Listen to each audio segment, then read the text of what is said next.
What's going on, ladies and gentlemen? This is Never Fail, and I'm bringing you another Black Ops 2 domination gameplay. This time we are on the map Carrier, using the good old AN-94 with quick draw and stock, lightweight, toughness, scavenger, and dexterity.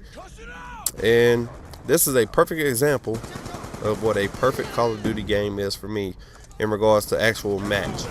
I know I've stated before in previous videos what I'm looking for when I play. Most kills, fewest deaths, most caps, most defends, highest score in a close game.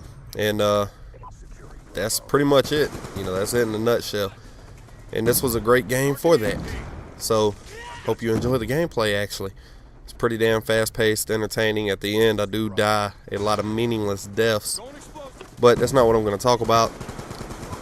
Really just wanting to talk about my evolution as a Call of Duty commentator. And it all starts back when I first started playing Black Ops 1. I'm on the internet because I wasn't very familiar with Call of Duty. So I'm on the internet and I'm looking up Call of Duty videos to try to get better, you know, learn tactics, shit like that, getting better at the game. And I come across the X-Jaws video, watched a few of his, and that got me to finding an Excalisaurus video. And became a big fan of his, so I was like, hey, you know, that seems like it'd be fun. So I decided I would try it out. And my very first Call of Duty commentary, I'm actually going to link it in the description. If you can get through that, then you are a trooper, I have to say, because I tried to watch it before doing this commentary, and it is brutal. First and foremost, first video I ever recorded was recorded with a Dazzle. And I don't know how many of you guys are familiar with that, but this was straight yellow, red, and white RCA standard def. I mean, the graphics were, you know, the quality of the video was just god awful in regards to all that good stuff. But oh wait, real quick, this was a attempt of theater edit. See how that works out. It looks pretty good with a big fiery explosion. But anyway, recorded with the Dazzle. The Dazzle doesn't look too hot. And I was recording a commentary with a cheap $5 Logitech mic, and you can hardly hear what I'm saying. The fucking audio quality is just as terrible as the video quality, and it's amazing to say the least at how bad it was. And the commentary itself was just, it was terrible. I mean, just god awful as well. So I go from there and I realize, you know what, if I'm going to do these commentaries, then I need to get something that provides a better video quality. So I started doing research on the Hauppauge HD PVR. I bought one. It was like $200, strictly for a hobby. I'm gonna support my hobby with some cash, right? And started using it and realized that the video quality, while better, still wasn't very good. And I'm like, man, what the fuck is going on with this shit? I was getting pissed off. I'm like, man, I just spent $200 on this device, and the video quality is not what I thought it would be.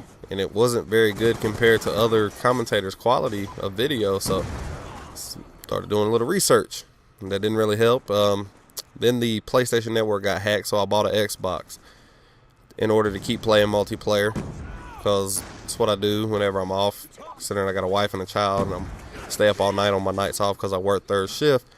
That's what I do so I can stay awake. So I do that, and I realized the first video I recorded with the Xbox, or on the Xbox, I realized the video quality is much better on it. So I get to checking into my PS3 settings, and I see that I've been playing the PS3 and recording the PS3 in 420 the whole time instead of 720 or 1080 or 480, whatever it is, you know, instead of doing it in 720 or 1080p, which was amazing to me that I never caught that. That's pretty stupid considering I was using a high def TV. So I changed that in the video quality, while the PS3 video quality still suffers at some extent, and I believe that's got to be something on my end with render settings or something that I'm not doing properly. The Xbox quality, if you saw my league play on Search and Destroy, I mean, it looked pretty damn good. So I'm still tinkering with all that in regards to video quality to try to get it better. I do have an HD PVR 2 now, so hopefully that can, you know, continue my video quality uprise on an upward trend. But the audio quality was still suffering, you know, even though I had an HD PVR 1. from Hop Hog. The audio quality was still suffering, so I said, you know what, I'm going to make the investment. I'm going to spend some money. I'm going to get a good mic. I'm using a Blue Snowball mic now, so you can actually hear what the hell I'm talking about. And look how close that game is at halftime. Only 2 points separating us. So I figure, you know, I'll get a Blue Snowball mic, and that definitely improved the audio quality. So now it just becomes the commentary side, you know, strictly what I do with commentary at this point, because video quality, as I continue to improve that, gets up there. The audio quality is just as good as anybody else's, I personally feel. So now it becomes, what do I do commentary wise that separates me from other people? In my older videos, I pretty much strictly did live commentary, or I just did commentary talking about the games. And come to the, you know, I had a revelation and came to the realization that my live commentary sucked. I mean, it was terrible, dude. And there's an art to it to make it entertaining and make it enjoyable for people to watch. And I haven't got that down yet. I will continue to try to do live commentaries every so often, just to continue to try to improve. But for the most part, live commentating just wasn't my, you know, just isn't my thing. I'm not good at it. So doing regular commentaries, just talking about the game, that was boring to me. You know, I'd sit there and watch my videos and be falling asleep. I'm like, well, fuck. So started thinking, what kind of topics can I discuss? What can I bring to the table? And that got me thinking about talking about what would make COD perfect for me, because a lot of people try to state their opinion on, you know, YouTube as if it's fact or some shit when it's not. And I was like, well, I'll put it out there from the get-go that this is just strictly what would make it great for me. And that's where the whole what would make COD perfect for me series came from. That's, you know, the idea behind it. And then I, you know, felt that I would talk about certain attachments, you know, different little stuff within the game that I would like to see improved, like to see changed, or just stuff in general in regards to how it functions within the game. Stuff that's open for debate, because I like debating. You know, I like to sit there and have educated conversations with people in regards to the game, because I do enjoy the game. If I didn't like the game, then I wouldn't do this stuff. I wouldn't play it. It can be frustrating, sure, but, you know, I don't hate this game. And that's where I stand now in regards to commentating. But if I'm gonna, like I said, I'm gonna link that one in the description, man. That first one ever, it was, whoo, boy, it was rough. And how I would like to continue growing going forward and evolving even further as a commentator is to get better at it. I mean, there's always room for improvement.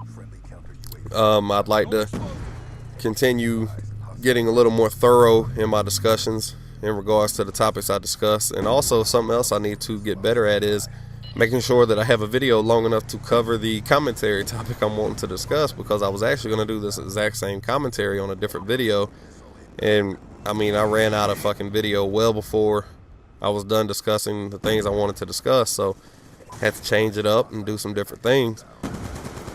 And I'll get better with that. I mean, I've been doing this for a while, a couple of years. That's where my 26 on my Never Fail name came from, was how old I was when I started. 28 now, going on 29. So I'm a slow learner when it comes to this technology stuff, man. I mean, this shit is a whole nother ball game, learning all this stuff. But what I can continue to do is growth of my own in regards to the shit I talk about, how I talk about it, what I do with my videos and all that good stuff. And another thing going forward that I'm gonna actually do a video on is what makes the game worthy of me putting on my YouTube channel. Because I've stated it's not about the gameplay, but I also don't want to bore you to death with some shit to watch. So I'm gonna actually put that out there, what I'm looking for in my own videos before I upload them onto my channel. For the most part, now there will be some exceptions. If I just have some crazy shit that I hadn't been able to do before, I'll load that up. But really, for me, it's just about continuing to grow from this point on, and looking, you know, from where I started to where I am now. It fucking amazes me. And if you get through the first two minutes of that video that I'm gonna link in the description, you'll understand exactly what I'm saying in regards to how I've already evolved to a much better commentator than I was when I started. And, you know, I'm a firm believer, if you're not continuously improving, then you're not going to get any better. Or that was stupid. But if you're not attempting to improve, then you're gonna actually, you know, get left in the dust. And I don't want that to happen. I want to continue to have fans and bring enjoyment, entertainment, or, you know, insightful commentary to people who actually enjoy to watch my videos. So I'm going to continue to look for ways to grow. I'd like to do, you know, branch out, do some playthroughs on some games that I like perhaps, or maybe some different games besides Call of Duty. But mainly I'm going to stick with Call of Duty because games are just too damn expensive, man. I don't like spending $60 on no game unless I'm going to play it a lot, which, you know, with Call of Duty, I can get 1 to 2 years use out of it and be happy. Anyway, that's the end of the game. Hope you enjoyed it, and thank you for watching.